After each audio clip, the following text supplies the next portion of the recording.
اعوذ باللہ من الشیطان الرجیم، بسم اللہ الرحمن الرحیم۔ آج کی ہماری ویڈیو کا موضوع ہے تعوذ۔ اعوذ باللہ من الشیطان الرجیم۔ ترجمہ: میں پناہ مانگتی ہوں اللہ کے شیطان مردود سے۔ اللہ تعالیٰ نے فرمایا، فَإِذَا قَرَأْتَ الْقُرْآنَ فَاسْتَعِذْ بِاللَّهِ مِنَ الشَّيْطَانِ الرَّجِيمِ إِنَّهُ لَيْسَ لَهُ سُلْطَانٌ عَلَى الَّذِينَ آمَنُوا وَعَلَى رَبِّهِمْ يَتَوَكَّلُونَ۔ سورۃ النحل آیت نمبر 98-99۔ ترجمہ: پھر جب تم قرآن پڑھنے لگو تو شیطان رجیم سے اللہ کی پناہ مانگ لیا کرو۔ اسے شیطان کو ان لوگوں پر تسلط حاصل نہیں ہوتا جو ایمان لاتے ہیں اور اپنے رب پر بھروسہ کرتے ہیں۔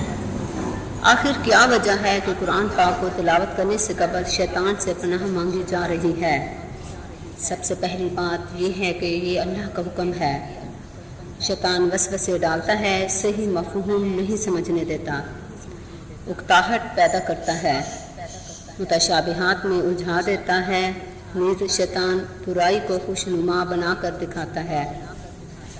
لیکن تعوذ کو پڑھ کر ایسا محسوس ہوتا ہے کہ جیسے انسان اللہ کی رحمت اور حفاظت کے حصار میں آ گیا ہو۔ دنیا میں انسان جس کو دشمن سمجھتا ہے اس سے کس طرح بچاؤ کی تدابیر اختیار کرتا ہے، لیکن اللہ تعالیٰ نے فرمایا ہے، ان الشیطان لکم عدو فاتخذوہ عدوا انما یدعو حزبہ لیکونوا من اصحاب السعیر۔ سورۃ فاطر۔ ترجمہ: بے شک شیطان تمہارا دشمن ہے، اس لیے تم بھی اسے اپنا دشمن سمجھو۔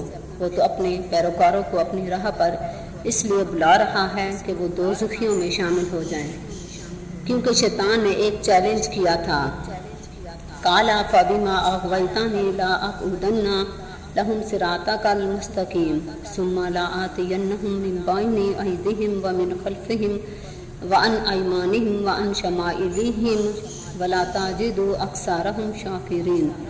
سورۃ الاعراف آیت نمبر 16-17۔ ترجمہ: شیطان بولا، جس طرح تم نے مجھے گمراہی میں مبتلا کیا ہے، میں بھی اب تیری سیدھی راہ پر ان انسانوں کی گھات میں لگا رہوں گا، آگے اور پیچھے، دائیں اور بائیں، ہر طرف سے ان کو گھیروں گا، اور تو ان میں سے اکثر کو شکر گزار نہ پائے گا۔ اللہ تعالیٰ نے فرمایا، قال اخرج منها مذءوما مدحورا لمن تبعك منهم لأملأن جہنم منكم اجمعین۔ سورۃ الاعراف آیت نمبر 18۔ اللہ نے فرمایا، نکل جا یہاں سے ذلیل اور ٹھکرایا ہوا، یقین رکھ کے ان میں سے جو تیری پیروی کریں گے تجھ سمیت ان سب سے جہنم کو بھر دوں گا۔ شیطان کوشش کرتا ہے کہ کس طرح یہ پورے قرآن پر عمل نہ کرے بلکہ اس کو جزوی طور پر اختیار کرے، جبکہ اللہ تعالیٰ نے فرمایا، یا ایھا الذین آمنوا ادخلوا فی السلم کافۃ ولا تتبعوا خطوات الشیطان انہ لکم عدو مبین۔ اللہ نے انسان کو فرمایا، اے ایمان والو، تم پورے کے پورے اسلام میں داخل ہو جاؤ اور شیطان کی پیروی نہ کرو، کیونکہ وہ تمہارا کھلا دشمن ہے۔ سورۃ البقرہ آیت نمبر 208۔ شیطان سے پناہ مانگنے کی ایک اور دعا اللہ تعالیٰ نے ہمیں سکھائی، وَقُلْ رَبِّ أَعُوذُ بِكَ مِنْ ہَمَازَاتِ الشَّيَاطِينِ وَأَعُوذُ بِكَ رَبِّ أَنْ يَحْضُرُونِ۔ ترجمہ: اور دعا کرو کہ پروردگار، میں شیاطین کی اکساہٹوں سے تیری پناہ مانگتا ہوں، بلکہ اے میرے رب، میں تو اس سے بھی تیری پناہ مانگتا ہوں کہ وہ میرے پاس آئے۔ سورۃ المومنون آیت نمبر 97-98۔ وَإِمَّا يَنزَغَنَّكَ مِنَ الشَّيْطَانِ نَزْغٌ فَاسْتَعِذْ بِاللَّهِ إِنَّهُ سَمِيعٌ عَلِيمٌ۔ سورۃ الاعراف آیت نمبر 200۔ ترجمہ: اور اگر کبھی شیطان تمہیں اکسائے تو اللہ کی پناہ مانگ لو، وہ سب کچھ سننے اور جاننے والا ہے۔ قرآن مجید کی تلاوت کے علاوہ بھی کسی وادی یا منظر پر پڑاؤ کے وقت اللہ کی پناہ میں آنا، جیسے کہ سیدہ خولہ بنت حکیم سے روایت ہے کہ میں نے رسول صلی اللہ علیہ وسلم کو فرماتے ہوئے سنا، جو شخص کسی جگہ پڑاؤ کرے اور یہ دعا پڑھے، اعوذ بکلمات اللہ التامات من شر ما خلق، اللہ کے تمام کلمات کے ساتھ ان سب چیزوں کے شر سے پناہ مانگتا ہوں جن کو اس نے پیدا کیا تو اسے کوئی چیز نقصان نہیں پہنچا سکتی، یہاں تک کہ وہ وہاں سے کوچ کر جائے، صحیح مسلم۔ مسجد میں داخل ہوتے وقت رسول صلی اللہ علیہ وسلم نے فرمایا اعوذ باللہ العظیم وبوجہہ الکریم وسلطانہ القدیم من الشیطان الرجیم، میں عظمت والے اللہ اور اس کے کریم چہرے کی اور اس کی قدیم سلطنت کی پناہ چاہتا ہوں مردود شیطان سے۔ رسول صلی اللہ علیہ وسلم نے فرمایا کہ جو ایسا کہے تو شیطان کہتا ہے کہ تو مجھ سے آج پورا دن محفوظ رہ گیا۔ ابو داؤد۔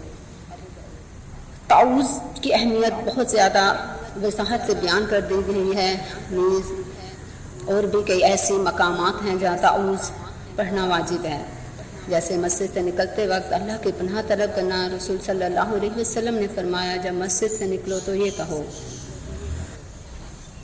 اللہم عصمنی من الشیطان الرجیم، اے اللہ مجھے شیطان مردود کے شر سے محفوظ رکھ۔ ابن ماجہ۔ بچوں کے لیے اللہ کی پناہ کا خواہ ہونا، جیسے کہ حضرت عبداللہ بن عباس بیان کرتے ہیں کہ رسول صلی اللہ علیہ وسلم حضرت حسن اور حضرت حسین رضی اللہ تعالیٰ عنہ کے لیے ان کلمات کے ذریعے پناہ طلب کیا کرتے تھے۔ اعوذ بکلمات اللہ التامات من کل شیطان وہامات ومن کل عین لامات، میں اللہ کے تمام کلمات کے ساتھ تم دونوں کے لیے ہر شیطان سے اور اس مخلوق سے جو بدی کا ارادہ کرے اور ہر نظر لگانے والی آنکھ سے پناہ مانگتا ہوں۔ صحیح بخاری۔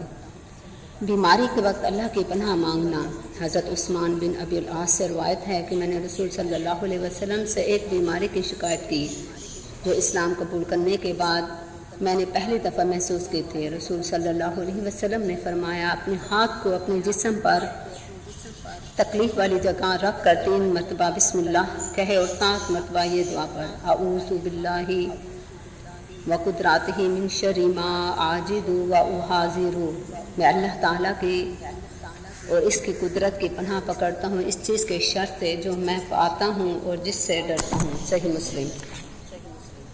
برا خواب دیکھنے پر اللہ کی پناہ طلب کرنا، حضرت ابو قتادہ سے روایت ہے کہ رسول صلی اللہ علیہ وسلم نے فرمایا اچھا خواب اللہ کی طرف سے ہوتا ہے اور برا خواب شیطان کی طرف سے ہوتا ہے، پس اگر تم میں سے کوئی شخص برا خواب دیکھ کر اس سے ڈر تو وہ اپنی بائیں جانب دھتکارے اور اللہ تعالیٰ سے اس کے شر سے پناہ مانگے تو وہ اس سے نقصان نہیں پہنچائے گا، یعنی تعوذ پڑھ لے۔ صحیح بخاری۔ صبح شام اور بستر پر لیٹتے وقت اللہ کی پناہ میں آنا، حضرت ابو ہریرہ سے روایت ہے کہ حضرت ابوبکر صدیق نے عرض کی کہ اللہ کے رسول مجھے ایسی دعا سکھا دیجیے جو میں صبح شام پڑھا کروں۔ رسول صلی اللہ علیہ وسلم نے فرمایا یہ کلمات پڑھا کرو اللہم عالم الغیب والشہادات فاطر السماوات والارض رب کل شیء ومالکہ اشہد ان لا الہ الا انت اعوذ بک من شر نفسی ومن شر الشیطان وشرکہ، اے اللہ ظاہر و پوشیدہ کو جاننے والے، آسمان و زمین کے پیدا کرنے والے، ہر چیز کو پالنے والے اور اس کے مالک، میں گواہی دیتی ہوں کہ تیرے علاوہ کوئی معبود نہیں، میں اپنے نفس کے شر سے اور مردود شیطان کے شر اور شرک سے تیری پناہ چاہتا ہوں۔ پھر آپ نے فرمایا اس دعا کو صبح شام اور رات کو بستر پر جاتے وقت پڑھا کرو۔ صحیح ترمذی۔ موت کے وقت شیطانی حملہ سے اللہ کی پناہ چاہنا، حضرت ابو الیسر رسول صلی اللہ علیہ وسلم کے حوالے سے بیان کرتے ہیں کہ رسول صلی اللہ علیہ وسلم یہ دعا کیا کرتے تھے اللہم انی اعوذ بک من التراد والحدم والغراق والحریق واعوذ بک ان یتخذ خباتان من الشیطان عند الموت واعوذ بک ان اموت فی سبیلک مدبرا واعوذ بک ان اموت لا دیوان، اے اللہ میں تیری پناہ مانگتا ہوں کسی چیز کے نیچے آنے سے، اونچی جگہ سے گرنے سے، ڈوبنے اور جلنے سے، اور تیری پناہ مانگتا ہوں کہ موت کے وقت شیطان مجھے خبتی بنائے، اور میں تیری پناہ مانگتا ہوں اس بات سے کہ تیری راہ میں جہاد سے بھاگتا ہوا مروں، اور اس بات سے بھی تیری پناہ مانگتا ہوں کہ کسی زہریلے جانور کے ڈسنے سے مجھے موت آئے۔ صبح شام کے وقت اللہ کی پناہ میں آنا، حضرت ابو ہریرہ سے روایت ہے کہ رسول صلی اللہ علیہ وسلم نے فرمایا اگر تم شام کو یہ کلمات پڑھ لو اعوذ بکلمات اللہ التامات من شر ما خلق، میں اللہ کے مکمل کلمات کے ساتھ تمام چیزوں کے شر سے پناہ چاہتا ہوں جو اس نے پیدا کی ہیں تو تمہیں کوئی نقصان نہ پہنچ سکتا۔ صحیح مسلم۔ تعوذ کے اور بھی بہت سے فوائد ہیں جو حدیث میں ہیں، مثلا یہ غصہ ختم کرنے کے لیے بہترین کلمہ ہے، ایک مرتبہ رسول صلی اللہ علیہ وسلم کے سامنے دو شخص آپس میں لڑنے لگے، غصے کے مارے ایک کے نتنے پھول گیا اور رسول صلی اللہ علیہ وسلم نے فرمایا اگر یہ شخص اعوذ باللہ من الشیطان الرجیم کہہ لے تو اس کا غصہ ختم ہو جائے۔ مسند احمد، نسائی، ابی داؤد اور ترمذی۔ سب سے پہلے وحی جب آئی تو حضرت جبرائیل علیہ السلام نے آپ کو تعوذ پڑھایا، پھر اس کے بعد کہا کہ اب بسم اللہ الرحمن الرحیم پڑھیے، پھر کہا اقرأ بسم ربک الذی خلق پڑھیں۔ تفسیر ابن جریر بروایت حضرت عبداللہ بن عباس، تفسیر ابن کثیر جلد اول صفحہ نمبر 42۔ دراصل شیطان کا حملہ اور معاملات پر اتنا سخت نہیں ہوتا جتنا قرآن مجید پڑھتے ہوئے ہوتا ہے۔ اس کی سب سے بڑی وجہ یہ ہے کہ یہی وہ کتاب ہے جو اپنے رب سے جوڑتی ہے، ہدایت اسی سے ملتی ہے اور انسان کے اندر ایک ایسی قوت پیدا ہوتی ہے جو شیطان کا مقابلہ کرتی ہے۔ اور سب سے بڑا حربہ اس کا یہ ہوتا ہے کہ وہ دیندار لوگوں کو دین کے ذریعے بہکاتا ہے، یعنی اسلام کا لبادہ اوڑھ کر حملہ کرتا ہے اور کوشش کرتا ہے کہ اگر کوئی شخص کوئی نیکی کا کام کر رہا ہو تو اس سے نچلے درجے کے کام کرنے پر آمادہ کر لیتا ہے۔ حضرت ابی سعید خدری سے روایت ہے کہ رسول صلی اللہ علیہ وسلم جب رات کو قیام فرماتے تو نماز شروع کرتے ہوئے یہ پڑھتے اعوذ باللہ السمیع العلیم من الشیطان الرجیم من ہمزہ ونفخہ ونفثہ۔ مسند احمد۔ میں اللہ کی پناہ لیتا ہوں جو سننے والا جاننے والا ہے شیطان مردود سے، یعنی اس کے وسوسے سے اور اس کی پھونک اور اس کے جادو سے۔ بیت الخلاء میں داخل ہوتے وقت اللہ کی پناہ طلب کرنا، اللہم انی اعوذ بک من الخبث والخبائث، اے اللہ میں ناپاک جنوں اور ناپاک جننیوں سے تیری پناہ۔ معزز ویورز، اگر آپ کو ویڈیو پسند آئی ہو تو پلیز لائک اور سبسکرائب کر دیں۔ جزاک اللہ۔